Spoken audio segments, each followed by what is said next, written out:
ప్రతి ఒక్కరూ రోజుకొకసారైనా కిలకిలా నవ్వాలి అంటూ ఆ దేశ పాలకులు ఓ చట్టం చేశారు. నవ్వడం గురించి చట్టం ఏమిటి, ఇంతకీ ఎందుకు ఆ చట్టం తెలుసుకుందాం పదండి.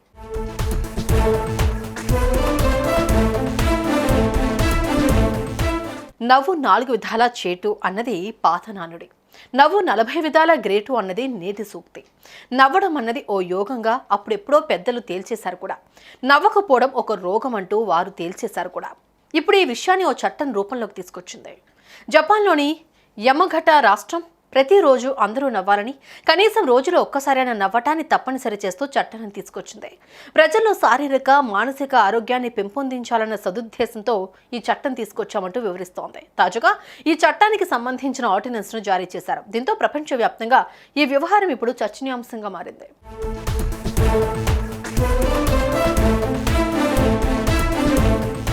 చట్టం తేవడమే కాదుండోయ్, నవ్వుతో కూడిన వాతావరణాన్ని పని ప్రదేశంలో ఉండేలా ప్రోత్సహించాలంటూ కంపెనీలకు కూడా ఆదేశించింది. అంతేకాదు ప్రతి నెల 8వ తేదీ ఉద్యోగులు మనసారా నవ్వుకునేలా స్టాండప్ కామెడీ లాంటి ఓ కార్యక్రమాన్ని కూడా నిర్వహించాలంటూ సూచించింది. జపాన్లోని యమగట విశ్వవిద్యాలయంలోని ప్రొఫెసర్లు చేసిన పరిశోధనల ఫలితంగా ఈ నవ్వులాటను చట్టంగా తీసుకొచ్చారు యమగట రాష్ట్ర పాలకులు.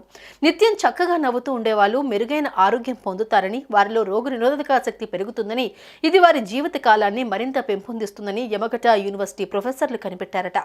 ఎప్పుడు ముభావంగా ముడుచుకుని ఉండేవారిలోనే అనారోగ్యాలు పాలవుతున్నారని కూడా వారి పరిశోధనల్లో స్పష్టంగా వెల్లడైందట.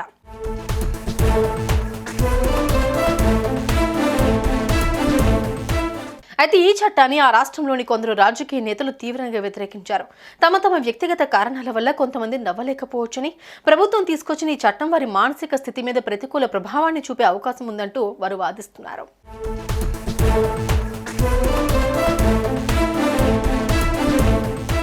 ఈ వాదన మీద యమగట ప్రభుత్వం స్పందించింది. ప్రతిరోజు నవ్వాలని తాము బలవంతం చేయట్లేదని, ప్రజల ఇష్టానికే వదిలేస్తున్నామని, నవ్వని వారి మీద తామేం జరిమానాలు లాంటివి వేయబోమని వివరించింది.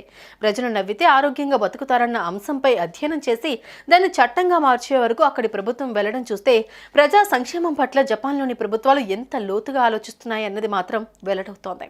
తాత్కాలికంగా ఆనందం కోసం అసాంఘిక కార్యకలాపాల్లోకి దిగిపోయి ఆ క్రమంలో చట్టానికి పట్టుబడి జీవితాంతం కుమిలిపోతూ జీవించే కంటే మనసారా నవ్వేంత మంచి జీవితాన్ని తమ చేతులతో తామే నిర్మించుకుంటే అనారోగ్యాలు ఆమడ దూరంలో ఉంటాయి. మందుల కోసం, చికిత్సల కోసం లక్షలు ఖర్చు పెట్టుకోవాల్సిన అవసరము తప్పిపోతుంది. ఇది మన డాక్టర్లు ఎప్పుడో చెప్పారు కూడా.